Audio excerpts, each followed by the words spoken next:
Channel. So, ఈరోజు nuclear fuel complex నుండి ఒక అడ్వర్టైజ్మెంట్ వచ్చింది. Advertisement for engagement of ITI trade apprenticeship for the year 25, 26. So, detail notification చూద్దాం. So, ఇది nuclear fuel complex Hyderabad నుండి వచ్చిందండి ఇది. సో, ఐటీఐ పాస్ అయిన విద్యార్థులకు మంచి అవకాశం ఇది. Apprenticeship training for the period of 1 year. So, 1 year గాను ఈ ట్రైనింగ్ కోసం వాళ్ళు అప్లికేషన్ కాల్ ఫార్వర్డ్ చేశారు. సో, ఇక్కడ 22 వేకెన్సీస్ చూద్దాం. ఫిట్టర్ నుండి 126 వేకెన్సీస్ ఉన్నాయి. టర్నర్ నుండి 35 వేకెన్సీస్, ఎలక్ట్రీషియన్ నుండి 53 వేకెన్సీస్ ఉన్నాయి. మెకానిస్ట్ నుండి 17 vacancies, attendant operator chemical plant are chemical plant operator 23 vacancies. So, instrument mechanics 19 vacancies, electronics mechanics 24 vacancies. Next ఇక్కడ ల్యాబొరేటరీ అసిస్టెంట్ కెమికల్ ప్లాంట్ ఒక వేకెన్సీ ఉంది. మోటార్ మెకానిక్ వెహికల్ 4 వేకెన్సీస్ ఉన్నాయి. Draft men mechanical 3 vacancies ఉన్నాయి.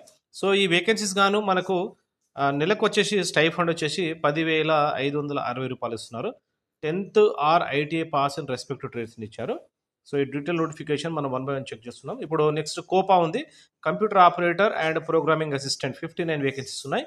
So, diesel mechanic వచ్చేసి 4 vacancies, carpenter 5 vacancies, plumber 5 vacancies, welder 26 vacancies, stenographer in English 1 vacancies ఉన్నాయి. Total vacancies వచ్చేసి 405 vacancies ఉన్నాయి. ఇది న్యూక్లియర్ ఫ్యూయల్ కాంప్లెక్స్ హైదరాబాద్ నుండి ఈ వచ్చిన మంచి వేకెన్సీస్ లిస్ట్ అప్రెంటిస్‌షిప్ ప్రోగ్రామ్ కోసం. సో, 9,600 రూపాయలు ఇస్తున్నారు. ఇక్కడ ఎవరికి ఇస్తున్నారు సార్ ఇక్కడ అంటే COPA operating and programming assistant వాళ్ళకు, diesel mechanic, carpenter, plumber, welder. So, దీనికి కావాల్సిన రిమైనింగ్ డీటెయిల్స్ క్వాలిఫికేషన్ మొత్తం చూద్దాం. The above vacancies may increase or decrease and based on the office exigencies. So, ఈ వేకెన్సీస్ పెరగవచ్చు తగ్గొచ్చట. సో, అప్లికేషన్ ప్రొసీజర్ చూద్దాం ఇక్కడ. So, nuclear fuel complex Hyderabad apprenticeship india.gov.in వెబ్సైట్కి వెళ్ళి కూడా మనం అప్లై చేసుకోవచ్చు. So, last date for receipt of application is 15 November 2025. So, 15th November 2025 last date ఉంది. సో, ఇక్కడ మనకు ఒక చిన్న ఇంపార్టెంట్ నోట్ ఇచ్చారు చూడండి. Applicants receive after due date incomplete are liable to be rejected. Incomplete application కానీ November 15 తర్వాత వచ్చిన వేకెన్సీస్ అప్లికేషన్స్ కానీ ఎవరైనా అప్లై చేస్తే వాళ్ళని రిజెక్ట్ చేయడం జరుగుతుంది. సో, సెలెక్షన్ ప్రొసీజర్ చూద్దాం. Selection committee of NFC shall go through the application and short list the candidates.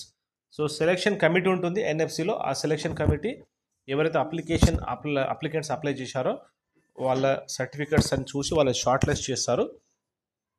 Candidates for trade other than electrician shall be selected on merit basis, percentage of marks, qualifying examination. In case of tie, the percentage of marks of 10th SSC shall be considered. Okay. So, ఇక్కడ చూడండి చాలా important మనకు. So, candidates for trade other than electrician trade కాకుండా వేరే trade అన్నిటికీ ఇక్కడ merit base ఆధారంగా మిమ్మల్ని సెలెక్ట్ చేయడం జరుగుతుంది. ఎవరైతే క్యాండిడేట్స్ సేమ్ మార్క్స్ అంటే సేమ్ మార్క్స్ ఉన్న క్యాండిడేట్ వాళ్ళు ఏం చేస్తారంటే 10th క్లాస్ పర్సంటేజ్ ఆధారంగా తీసుకొని వాళ్ళని షార్ట్ లిస్ట్ చేయడం జరుగుతుంది. సో, ఇక్కడ ఇంకో ఇంపార్టెంట్ ఇన్ఫర్మేషన్ ఇచ్చారు మనకు. Candidates for the trade electrician shall be selected on the basis of interview. So, electrician trade గాను వాళ్ళని ఇంటర్వ్యూ చేసి సెలెక్ట్ చేయడం జరుగుతుంది. So, date of commencement of training చూద్దాం. Will be intimated to the shortlisted candidate through the email. So, మనకి ఈ valid email ID దాంతోపాటు mobile number కూడా ఉండాలి మనకు. సో, ఈ మొబైల్ నెంబర్ కానీ వ్యాలిడ్ ఈమెయిల్ ఐడి కానీ షార్ట్ లిస్ట్ అయిన క్యాండిడేట్స్కి వాళ్ళు ఇన్ఫర్మేషన్ ఇస్తారు, ఇంటిమేషన్ చేస్తారు మనకు. సో, ఇక్కడ చూడండి మనకు జనరల్ ఇన్స్ట్రక్షన్ ఇచ్చారు. The offer of apprenticeship does not confer any right of employment in NFC. So, మీకు అప్రెంటిస్‌షిప్ చేసినందుకు గాను అక్కడ షార్ట్ లిస్ట్ అయినందుకు గాను మీరు జాబ్ అని కన్ఫర్మ్ కావద్దు. మీకు ఎలాంటి రైట్స్ కూడా లేవు ఎన్ఎఫ్సి వాళ్ళకి అడగడానికి. సో, ఇది చాలా ఇంపార్టెంట్ ఇన్స్ట్రక్షన్. ది నెక్స్ట్ ఇక్కడ సెకండ్ ఇన్స్ట్రక్షన్ చూద్దాం. There is no provision for appointment of apprenticeship training in NFC after completion of training and candidate cannot claim for the same. So, మీ apprenticeship training program అయిన తర్వాత అదే ఎన్ఎఫ్సిలో కానీ మీకు ఎటువంటి ఉద్యోగానికి వాళ్ళు కన్ఫర్మేషన్ ఇస్తలేరు. సో, మీకు రావచ్చు రాకపోవచ్చు అండి. ఇది ఇంపార్టెంట్ మనకు. The next selected candidate shall be required to report at NFC Hyderabad. NFC హైదరాబాద్లో వాళ్ళు సెలెక్ట్ అయిన క్యాండిడేట్స్ రిపోర్ట్ చేయాల్సిందే. సో, మనకి ఏజ్ రిలాక్సేషన్ చూద్దాం. So, age of apprentice should not be less than 18 years as on closing date of application. Upper age limit for general candidates 25 years. OBC candidates 28 years and SC ST candidates 30 years ఇచ్చారు. So ఇక్కడ మనం చూడండి, minimum age వచ్చేసి 18 years ఉండాలి.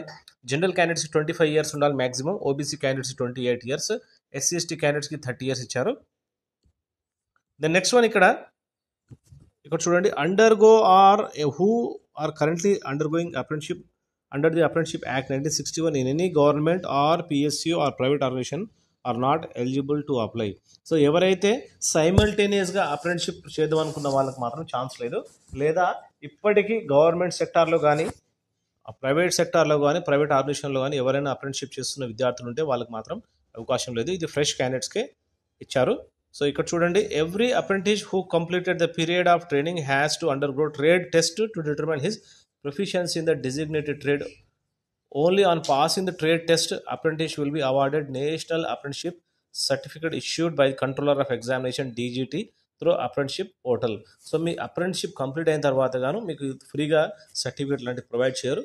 మీకు మళ్ళీ exam conduct ఇస్తారు. Exam conduct చేసిన తర్వాత ఆ ఎగ్జామ్లో మీ పర్ఫార్మెన్స్ బాగుంటే మీకు డీజీటీ నుండి కంట్రోలర్ ఆఫ్ ఎగ్జామినేషన్ వాళ్ళు మీకు ఈ సర్టిఫికేట్ అనేది జారీ చేస్తారు.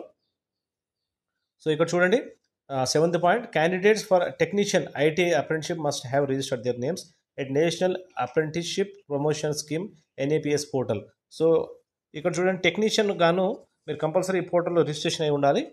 Candidates are advised to check their email periodically and keep the same active during the selection process. So మీరు తరచుగా మీ ఈమెయిల్ ఐడి ఏదైతే ఇచ్చారో ఆ మెయిల్ ఐడిని చూస్తుండాలి. ఎందుకంటే మీకు సెలెక్షన్ ప్రాసెస్ ఏ విధంగా షార్ట్ లిస్ట్ అయ్యారు లేదా మీకు ఇంకేమైనా ఆపర్చునిటీస్ ఉన్నాయో మొత్తం వాళ్ళు ఇస్తారు. Candidates with post graduation are not eligible to apply. So ఎవరైతే పీజీ కంప్లీట్ చేసిన విద్యార్థులు ఉన్నారో వాళ్ళు ఎలిజిబుల్ కాదంటున్నారు. ఇక్కడ నెక్స్ట్ ఇన్ఫర్మేషన్ 10th ఇన్ఫర్మేషన్ చూడండి, reservation will be applied has per provisions of apprenticeship act 1961 and apprenticeship rules 1992 has amended from time to time. Candidates claiming reservation under SC ST OBC non criminal must mention the same at the time of registration. So మీరు ఏ కేటగిరీకి చెందిన విద్యార్థులు అది compulsory మనం mention చేయాల్సి ఉంటుంది. Okay, so apprenticeship act 1961 ప్రకారం ఏదైతే రూల్స్ ఫర్ రిజర్వేషన్ ఉందో అది కంపల్సరీ ఫాలో కావాల్సిందే. దెన్ నెక్స్ట్ మీరు మీ ఒరిజినల్ సర్టిఫికేట్స్ కూడా తీసుకెళ్ళాలి ఎప్పుడైతే మీరు జాయిన్ అవుతారో ఆ టైంలో.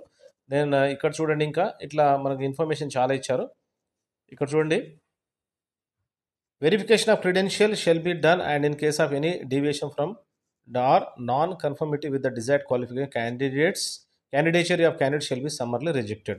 సో మీ క్రెడెన్షియల్ ఏమేమి మీకు సంబంధించిన అన్ని సర్టిఫికేట్స్ అన్ని చూపించాల్సింది, లేదా ఏ ఒక్కటి లేకుండా మీకు క్యాండిడేచరీ కంపల్సరీ వాళ్ళు రిజెక్ట్ చేయడం జరుగుతుంది.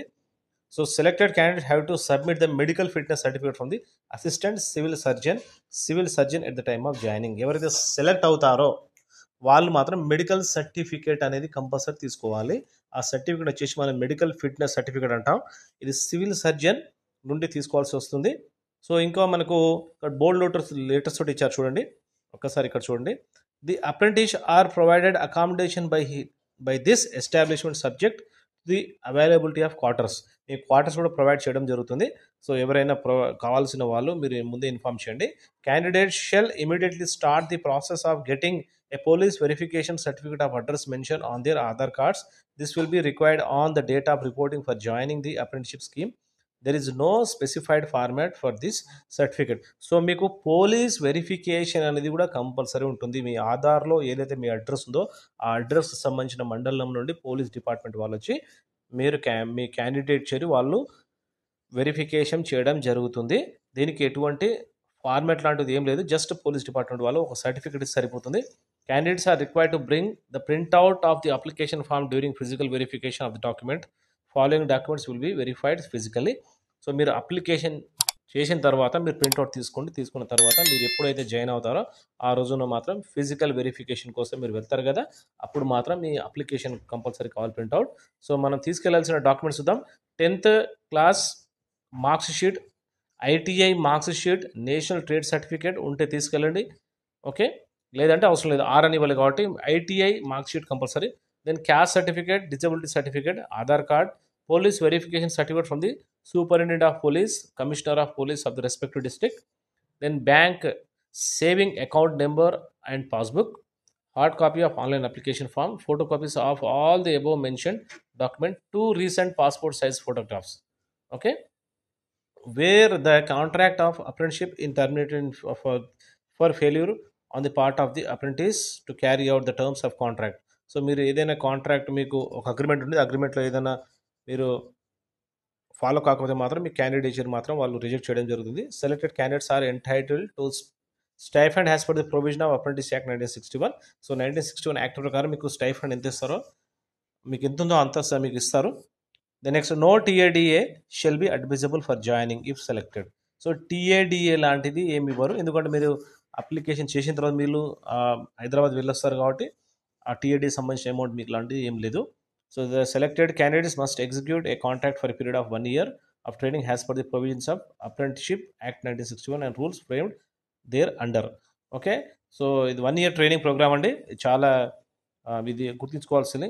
Any canvassing or personal follow up with an intention of inducing the process of selection of an apprentice by or on behalf of any candidate shall lead to immediate cancellation of the candidature. So మీరు back door నుండి వెళ్ళడం కానీ, ఎవరైనా తెలిసిన వాళ్ళు ఉన్నారు, employees ఉన్నారు, వాళ్ళు మాకు జాయిన్ చేపిస్తారని చెప్పేసి మీరు బ్యాక్ డోర్ నుండి వెళ్ళే ప్రయత్నం చేయకండి. అట్లా చేస్తే మాత్రం ఎవరైనా వాళ్ళకు ఎన్ఎఫ్సి వాళ్ళకి తెలిస్తే మాత్రం మీ క్యాండిడేచరీ మీరు ఏదైతే అప్లికేషన్ చేశారో అది కంపల్సరీ మీకు క్యాన్సిల్ చేయడం జరుగుతుంది.